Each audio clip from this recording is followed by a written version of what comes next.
Supercross live on supercrossonline.com. Welcome to Houston. Kevin and Jim again ready to take you through a race day. And Jim, return of the West Coast 250s. Here we go. Jason Anderson, Cole Seeley in a battle once again. It's come down to the last lap several times. Yeah, I'm excited. I mean, there was some interesting stat that I was kind of looking at, I think Cole Seeley's led like 52 laps, the most of anybody. And then you look at Jason Anderson, he's only led 6 laps. But you know what?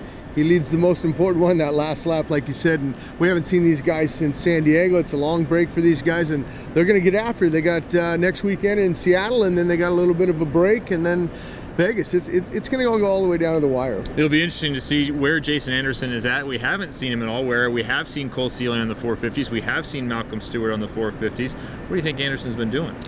He's just been riding, testing, just kind of maintaining outdoors. Things. He's been thinking a lot of outdoor testing, and but he was slated to ride some of the East Coast, but after out west, he went down in that heat race, had to come back up. Dave Gowan said, "No, man, we're not going to put him on the East Coast on the 450. We're just going to let him sit a little bit and get ready for Houston."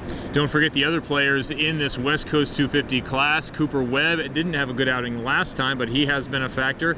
And how about the Hill brother, Justin Hill, came out with his first victory there in San Diego, first of his career. He will be a factor. Yeah, and he's sitting third in the points right now. He's got a lot to fight for. You want to stay in that top 3. I don't think he's got a shot at the top 2. Because those guys are way out ahead of him. But that's good negotiations for next year. In 2015 when you go, man, I was top 3 out west. That's something to be said. And the TLD Honda team has been having record results, 3 through 6 they placed last time in San Diego. So the 250 West back again. The 450s we've had the whole time continues to be sort of the same story the last few weeks. James Stewart is unstoppable. Well, he is, and he's got 3 in a row now, 5 on the season, his 50th last weekend. But I thought Ryan Villapoto rode a brilliant race last week. He did what he had to do. He got out there, he whole shot, led it a few laps, I think up until lap 10. Then James Stewart got by him. James gave him a little love tap. You see him, he was almost off the bike or whatever, and he just says, "Hey, I just got to run second here." And I feel bad for Dungey because he was up, he had a little bit more points, but then he crashed on that last lap, him and Brayton going down, and Dungey ended up that 9th, gave away a lot of points. He's only got a 1-point advantage over James Stewart for that 2nd spot. Right, 35-point lead for Ryan Villapoto over Ryan Dungey, and as you mentioned, Ryan Dungey going down that last lap.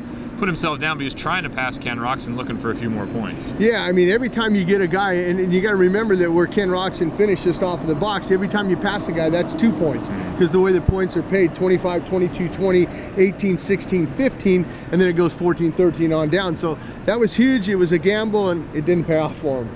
All right, here in Houston, we are excited for a fantastic day of racing. We hope you're going to stay with us because we have 3 hours of live streaming. We as well will have interviews and other things from Track Walk. It's another full day here in Houston.